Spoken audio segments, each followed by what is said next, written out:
We just took potentially a $105,000 loss. I don't remember that situation exactly. How is it all of a sudden that the one package that happened to have gotten lost, 𝗪𝗏, was not insured? I don't know. Shipping. We send out a ton of packages a day. We also receive a ton of packages a day. So proper procedure and processes, SOP, standard operating procedure, is of the utmost importance. If we didn't have that in place, mistakes would happen. And unfortunately, even with the most solid procedure in place, a mistake happened. Here's how our procedures work. They're pretty simple. First step, FedEx arrives, UPS arrives, or whoever else arrives, and Ilya picks up all the packages at once and signs for them. Brings them into the shipping room. He will then take all the packages out one by one and place them on a receiving table, all under a video camera. He opens the box, again under camera, pulls out the contents, but in this case, there were no contents. 2 watches were sent to us, and when the box arrived and Ilya unpacked it, the box was empty. Total value of that package was $180,000. This is a serious issue, and this is something we needed to address immediately. So I dropped everything that I was doing. I got Natalie in my office. I got Ilya in my office. This is urgent. We're talking about $180,000. Right, how much would you say we pay for shipping insurance? Well, merchandise insurance, our premium is 82 grand. And how much do we spend on shipping last year? It was about 300,000. This is the kind of money that we spend here every single day to make sure when happens, we're covered. And when happens and we're not covered, this drives me up the wall. Now what happened here is actually pretty confusing. This was a situation where we sent out a shipping label to ship to us from one of our watch service centers. There was one watch in there valued about $150,000 for which we sent out a label. That label was supposed to be insured for $150,000. Last minute, the watchmaker decides, oh, there's another watch that's ready. I'm gonna throw that in there. But somewhere, somehow, in a rush, somebody forgot to add the additional insurance value to the package. And as it stood, the package was only insured to $75,000. That's a big issue. Where did this fall through? Why all of a sudden, when you're being told that there are 2 watches coming back from repair, why was there not a question raised, as it's usually raised, how much is the watch? How usually we work with labeled from repair and to repair. So Ilya asked me, or I told him, so this is amount, blah, blah, blah. Value, this is value of the package. Столько, value столько. What happened with the package was even more confusing. All of a sudden, Natalie noticed that a package that was coming from New York to Philadelphia, which usually goes like this, was rerouted by someone to London. Nobody in our office rerouted it, so it must have been some kind of an internal job. When it ended up in London, it was sent back to us. When we got it back, it was an empty box. So you're giving him the value of the package. Yes, so what happened with in this particular case? I have no idea how it happened. So I received a lot of packages on the day, and when I opened this exact package, I saw what nothing in there. Our next step is open a claim, of course. And when we start doing, we recognized what we put wrong insurance amount. That was our big mistake. First of all, I check how much insurance I purchase. Because like in most scenarios, we have like 2,500 insurance, it's up to 75 by our company insurance coverage. But the actual amount was over 180,000. So I check the camera, you can clearly see the package was empty when we received it. Why? How is it all of a sudden that the one package that happened to have gotten lost, 𝗪𝗏, was not insured? I don't know. I mean, I don't know is not an answer. no, like, wrong, It look, was look. rush, like as you told me. Possible it was like rush label. I don't care. Rom, okay, if they need the label, okay? Okay, my question to you is this. How long does it take for you to find out the value of something that's coming in, especially coming from a repair shop? I don't remember that situation. We have a rule in place. If I go on to our labels, us to us labels request, wherever you see name, address, value. The no time is not an excuse, because right now we're out $180,000, and maybe hopefully our insurance is going to pay us $75,000. So why is it there an exception that when it comes to Natalie asking for labels, you still don't double check the value? I'm always double check the value. I'm always asking that. No, in this obviously not. situation, maybe it's not happened. It's possible. In this particular case, it would absolutely defeat the entire purpose of us-to-us label because it was not insured. If you're the one creating the label and you don't know the value, don't assume that the value of that label is under $75,000 for which we're automatically covered. And the bottom line is that the one time you just assumed that it was $75,000 and under, it happened to be $180,000. When things happen in a rush is usually when mistakes happen. It's usually when you end up losing money. And what I'm scared of is how many actual labels were gone back and forth where... Yeah, because other times we just got lucky probably because we don't know about it. Times we got lucky. Or maybe it's only one mistake what happened. I highly doubt it. This is potentially a $180,000 loss. Just money gone. I know. That's damn near half my yearly shipping budget.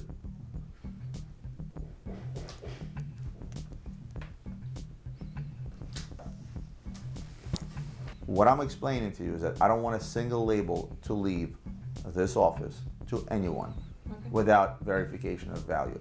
And this is more on you. You can point fingers at each other all you want. It's not going to solve the situation. You're the last point of contact. You're the guy that does the insurance.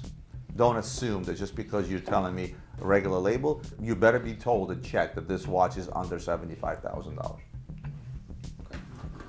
Meeting is over. We'll talk about this later. Okay. Of course, the real question is what was this thing underinsured? So Monday morning, nothing better than, I don't know, dealing with a client who was a former snake breeder when you're terrified of snakes.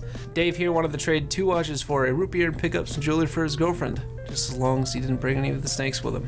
All right, so I only had 2 of the rings that you actually were looking for in stock. The other one's had some show. That's insane. And then the Yachtmaster that I'd sent you pictures of, and then the root beer that we originally were talking about as well. Cool. So, what's on the wrist right? Ooh. Just that with the time wrong, because It's my watch. I bit my fingernails too much, so now I can't turn. These are the 2 that we're trading in, right? Yes. And they haven't been polished or anything like that. All right, so do you want to try this on? Yeah, or? sure. Yeah, sure, of course. And then I can size this down if you decide that you want to. That's one you want Oh, to go I'm with. definitely gonna get a size down. I have the daintiest wrists ever. No, it's cool like that. What do you mean? Oh yeah, just going to shows with that on, just whipping it around. Yeah, I mean, I've never tried on one with the strap, so I'm interested to see how that'll. so the straps are actually very, especially Oyster Flexes. Yeah. They're for the older references. Really They don't have the slide lock. Okay. They actually have micro adjustments in the back, so if you look through, you can actually see where the little pinholes are, Yeah. and that's where you push, and get sizing through. Okay. So I already set it to the smallest size because I wasn't sure how small your wrists were gonna be. As small as a man's wrist could possibly. Dude, I'm literally the second notch on my strap for Yeah. my Smiths. Let's try this one on All and right. see what you feel about that. That's really nice. Yeah, I'm a big fan of this specific Yachtmaster in general. I really like rose gold pieces, and I really like bands, clearly. So, Yeah, an yeah. Oyster Flex on a rose gold Yachtmaster with just the matte black dial. It's just a badass. And, looking this piece. can go with Literally anything. anything. Right. Anything. That's still big on you. That's insane. Are they both the same size dial? So they're both 40 millimeters. This actually has, if you put 2 to 2, it's just a little bit thicker. Oh, the thickness. Right. Yeah. So that's really 100%. where you're running into the, oh well, this wears bigger. You know what I mean? But Yeah, it's yeah. the same, pretty much the same size. Yeah. Cool. So Dave ended up picking up that root beer and an emerald ring and an emerald pair of earrings for his girlfriend. Dave, it's a pleasure doing business with you. I'm sure I'll see you again real soon. So lately, if you guys are on the Gray Market group, you will see that I've been blasting with Facebook deals. Trying to really make that group more of a place for people to come talk watches and get some great deals while they're at it. That being said, there are a lot of international clients and a lot of international fans. So when someone goes to purchase a watch from an international, a different country, sometimes the wires take a little bit longer than normal. I had a wire that was sent in on the 8th of April, and it still is not here yet. I've gotten a few different wire confirmations, but we haven't gotten anything yet. So we're gonna talk with Tanya really quick. Also, don't mind the appearance. As Roman said last week, we're never-ending construction site. That Australian guy, he's gonna get a trace from his bank because I guess they told him yesterday and then they were saying this morning, but obviously we haven't seen it yet, so cool. In this case, you know, it's one of those things that because we've gotten in 3 different wire confirmations and he's putting a trace on the watch. I've already pulled the watch off the site. It's just a matter of waiting for this wire to come in. It's also very late. It's midnight, so no sense in waking him up and keeping him up for a night. If you're not part of the Facebook group, literally just type in Gray Market. It's an awesome group of people. Right now we have about 19,500. So if we can get that to 20K right after this release, that'd be awesome. Right now I'm working on some social posts for Nina to set up for the Luxury Bazaar account. And I'm pretty much doing some simple designs to make it kind of visual for the post.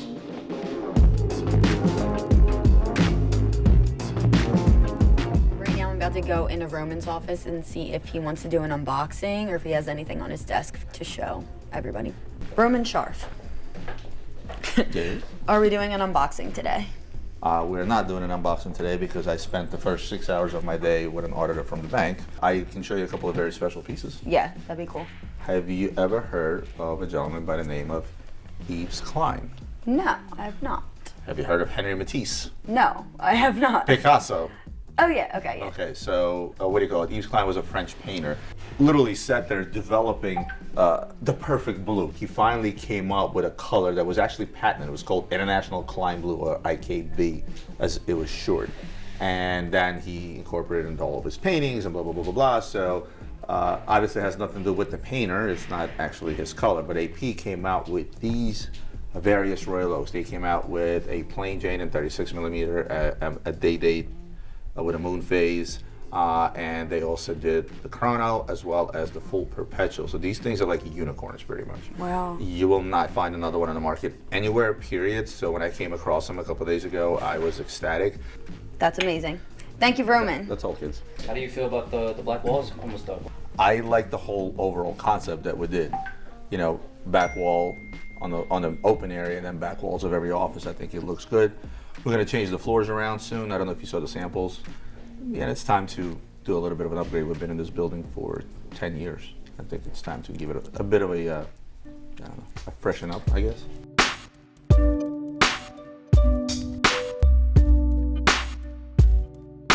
What's going on, guys? It's Monday. I managed to sell some pieces, got some trades going. I have some pieces coming from Hong Kong as well. But I just wanted to show you guys a little bit of what we sold over the weekend. Starting with this, the 15202 OR. This is the rose variant. Now discontinued. The new reference is the 16202, which I'm really excited to see in person. I've only seen one so far. This client actually paid with Ethereum. So we do accept crypto. It's a pretty cool process, but you know, I'm really happy for him. It's gonna go straight to his wrist. Next up, the payment was coming from overseas. So it was a bit of a tricky situation to get the wire in, but it's a 26239 BC, the frosted black dial. I absolutely love these frosteds. They look insane, and they're not as, I guess, flashy as a fully diamond watch would be. So next up is the code 1159. This is the stainless steel with the black strap and the black dial. It's a really clean, classic combination. So very underrated AP, great for everyday wear, it's super low key, especially with everything going on. It's a good AP to have in the collection, in the rotation, so I'm very happy for my wholesale client who was able to sell it to his client. Next up, we do have some trades that came in. So we took this 5500V in on trade for a retail client of mine, and he is getting in return a 7234 Rose. This is the Calatrava Pilot Travel Time. So it's a sick watch. So next up we have a 116500 LN. This is the black steel Daytona, ceramic bezel, just a normal watch, I guess you could say, in today's standards now. So this client actually traded this in for 5905p. Sought after piece when it comes to Apodaca. So very happy we can make that happy for him. Obviously he had to put out some on top, but it was a good deal nevertheless. He's very happy with it. We're actually working on getting papers and deploying clasp, and a few other things for that watch just to make it complete, because I did sell it as a naked watch. So that's pretty much it for the weekend. Let's have a good week and let's keep this going. Does anybody want some hot pepper bacon jam courtesy of Sabina? I got that. I thought you were vegan. Yeah, but like, it depends. Like, I'll just take it. Yeah, right. There you go. I know. Let me know how that goes. They already made me eat a hot ass chip a while ago. Come on. The whole thing.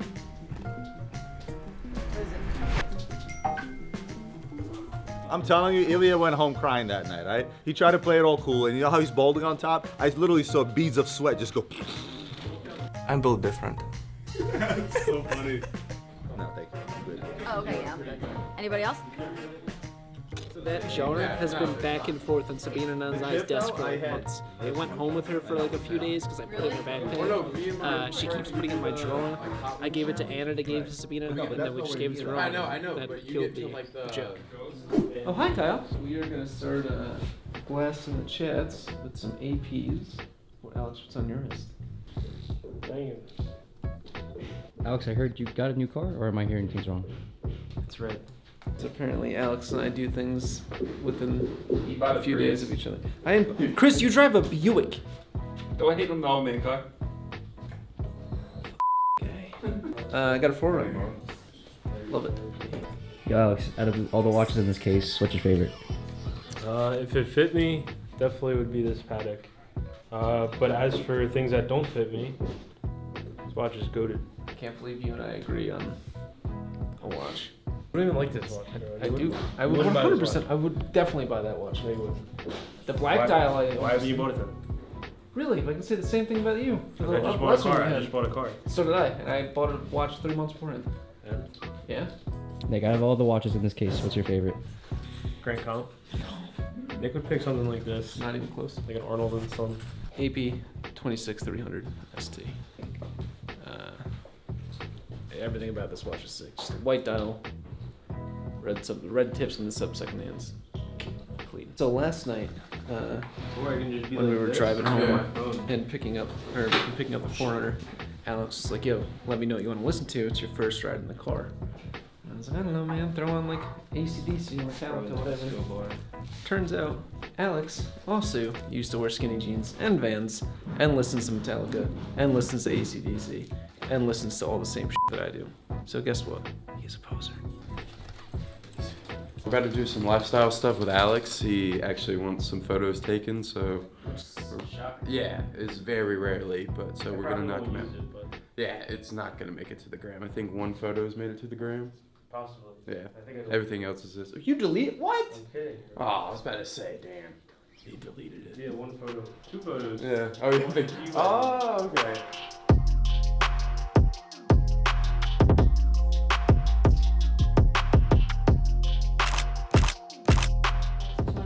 Which one? The one that's gonna sell. That's this one. Yeah. This looks really Is that the nice. Spanish one? Let's ask Anna what her favorite watch in the box is. In this box? Honestly? Put it back. This. Yes. Datograph Perpetual. And probably the Grand Comp. We just waiting for the right home. It's part of the game. There's a home for any watch. Also, this one is one of my favorites. I don't like the strap, but it's. Well, we didn't ask you, Cameron. Oh, okay. Natalie asked Kyle to wrap one of these watches that we do with the clear tape that is not sticky, and Kyle took packing tape, which is really sticky, and wrapped one of the watches. But it's all good. No harm, no foul. Sorry, Natasha.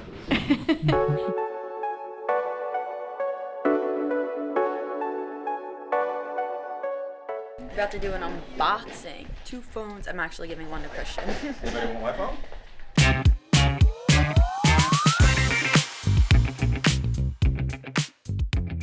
Out of the watches in that case, which is your favorite? This one, because it's the most expensive. I'm just kidding. I actually would buy this one. That's so cute. You have any facts about it? 0 facts for me. Probably the meteorite, actually. Just cool, different, unique. Honestly, I'm doing the pink one. Because it's like, I don't know, we haven't seen a pink one here in a little bit. I gotta bring this downstairs. No. Please. That's nice. I'll take this. Thank you. See, this is how I'm treated.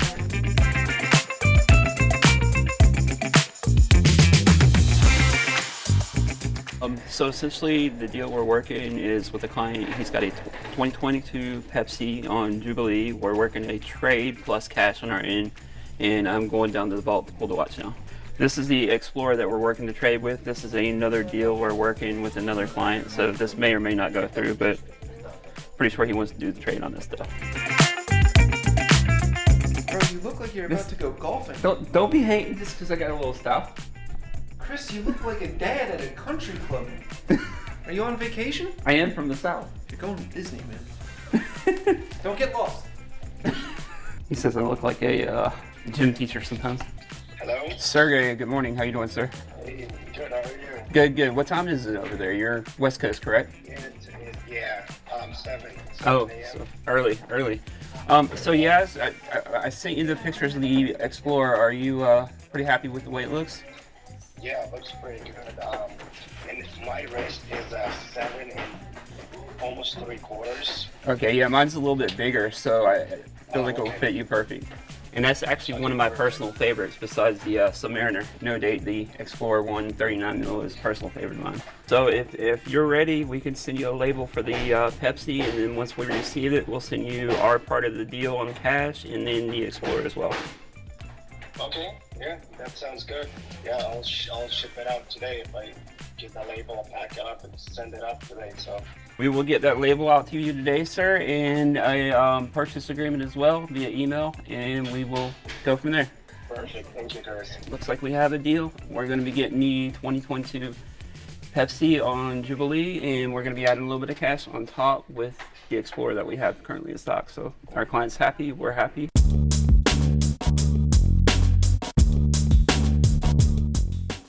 So I had a customer come in and he picked for gifts a bunch of Swatch watches. So I have my helper here to help me put them in the system. What? Wait a minute. Even my sister can do it. Nope. Why is that so hard? Show it to the magician. It's genius, actually. You get it? It's a little weird to think like.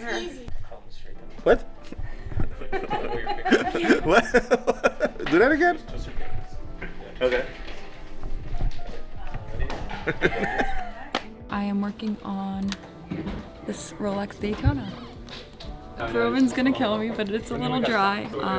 It's really hard to balance, trying to keep my socials up to date. Yeah, I mean, I'd love to do unboxings every day like Roman. I think that when I first started out and I was doing the unboxings, I was making a lot more money too, and just not even just making more money, more engagement. And now February has been kind of dry for me. No, sorry, March has been dry for me. I'm doing pretty well this month. I would say pretty well compared to last month. So definitely want to just upkeep social media and unboxings. So I'm trying to learn how to organize everything and just put it all together so I can, do unboxings in the morning and make sure my CS work is done as well. So my staff spent a good portion of the day speaking with FedEx back and forth, as well as our insurance company, and now I want to go talk to Natalie.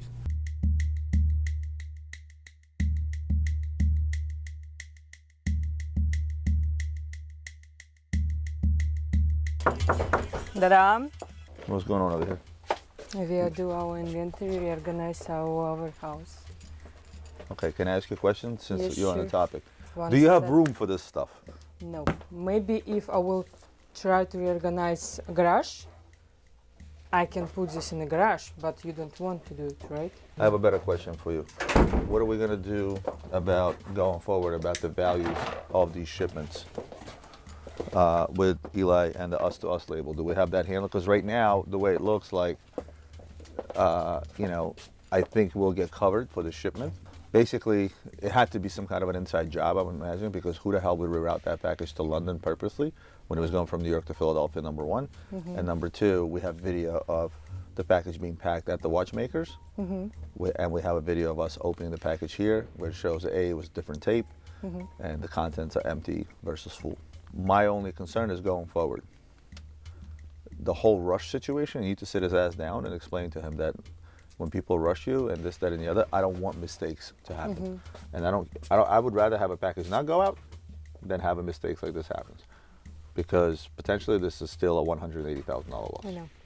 Did you have a talk with him about him feeling uncomfortable asking for help? Yes, I talked to him, so we are now talk with each other. So back and forth about any situation. I always time ask him how he is and if he needs help, so what he do. Like The problem is that he's afraid to ask for help, which I don't understand why. You have to explain to him the concept, this is a team. And if he doesn't ask for help, then nobody knows that he's overwhelmed. But now he like little bit changed. Bring the snake from home, scare the out of him. No. All right. So I had to sit down with Illia earlier that day, and basically, a lot of the times managing a company, it's not just managing processes, it's also managing people. And people are different. And one of the things that Illia sort of confessed to me is that he wanted to show everybody how big of a badass he is. And he is. He does a job of like 3 shipping people. Illia is probably the highest person out there that packs boxes if you take an average of people that literally pack boxes for a living. Sometimes he becomes too much and he's in a rush, and I don't know if it's ego that gets in the way where he won't reach out for help. He'll just get it done, get it done, get it done. And Illia has always gotten done. He's the best shipping person I've ever had. Unfortunately, that attitude this time caused a very major and costly mistake, which hopefully will all be recovered and done by the time this video comes out. When you are a boss, oftentimes as a boss, you also have to manage people, their personality, and their ways of doing things. Everybody can follow a process to the T. Sometimes personalities can get in the way, and you have to address that from an understanding human perspective rather than an automated process perspective.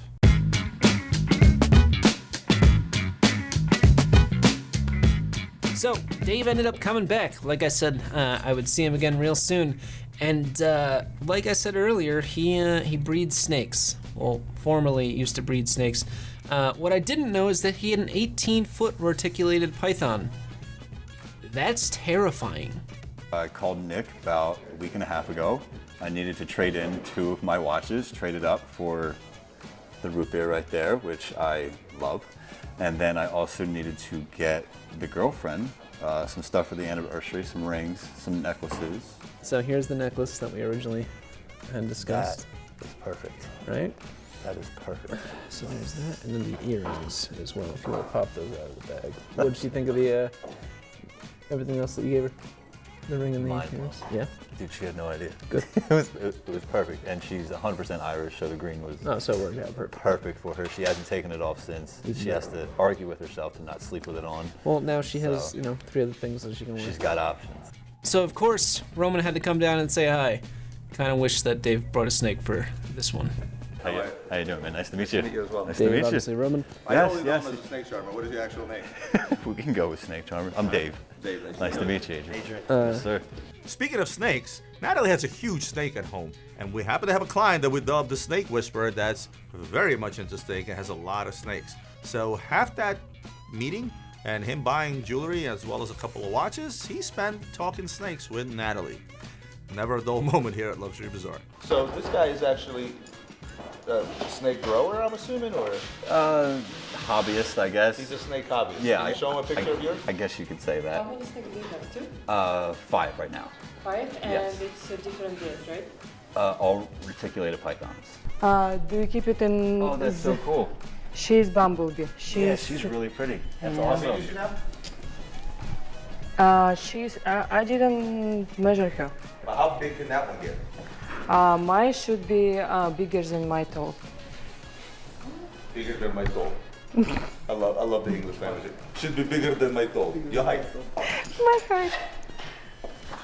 Oh my! Is it yours, right? She was. Yeah. Oh yeah, my She God. was amazing. Yeah. Oh my God.